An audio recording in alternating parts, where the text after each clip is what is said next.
Bonjour à tous et bienvenue dans Virage Digital. Je vous rappelle que cette émission est en direct. N'hésitez donc pas à poser toutes vos questions à nos invités durant la demi-heure d'émission qui va suivre. Dans quelques instants, Rodolphe Chabrier, cofondateur et superviseur des effets visuels et spéciaux du studio d'animation MacGuff, et Stéphane Singier, conseiller études, veille technologique et Grand Paris numérique chez Cap Digital, nous expliqueront comment le numérique transforme le cinéma.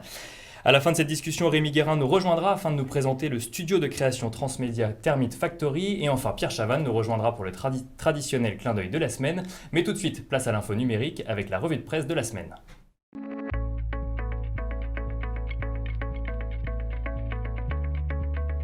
C'est aujourd'hui que sort le tant attendu épisode 7 de la saga Star Wars, réalisé par J.J. Abrams, à qui l'on doit les films Star Trek, certains opus de Mission Impossible ou encore Armageddon. Le Réveil de la Force est le premier épisode d'une nouvelle trilogie suite au rachat de Lucasfilm, la société de production de George Lucas, par Disney. Un événement attendu dans le monde entier par les fans de la saga, 30 ans après l'épisode 6, Le Retour du Jedi, épisode auquel il fait suite. Certains fans américains n'hésitent pas à camper devant les cinémas pour être sûrs de voir le film dès sa sortie, d'autres prennent des billets d'avion pour la France, où le film sort 2 jours avant la sortie officielle aux États-Unis.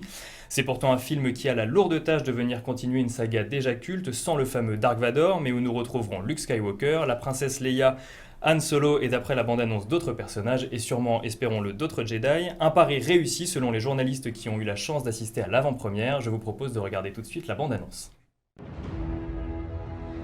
Nothing will stand in our way.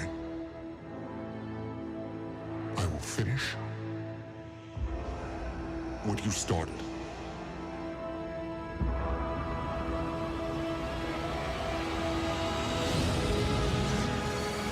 There are stories about what happened. It's true. All of it.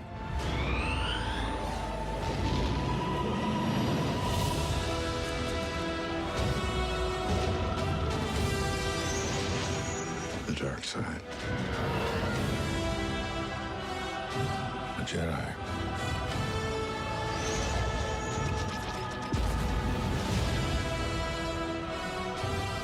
Alors messieurs, je me retourne vers vous. Tout d'abord, bonjour.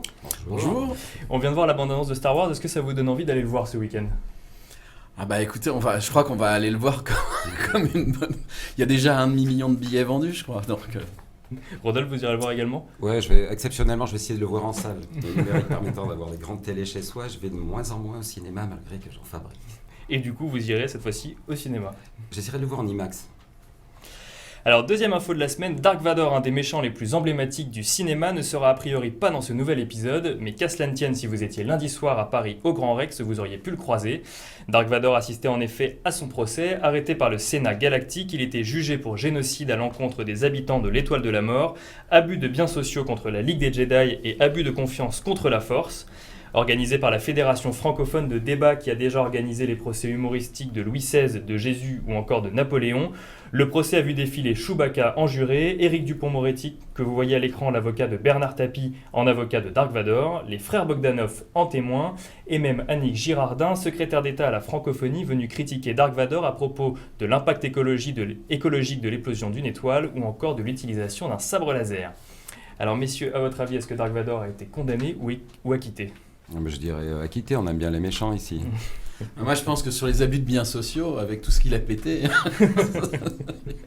Donc condamné et acquitté, eh ben non, il a été acquitté parce que le public, les 2700 fans qui étaient présents l'ont acquitté à l'applaudimètre.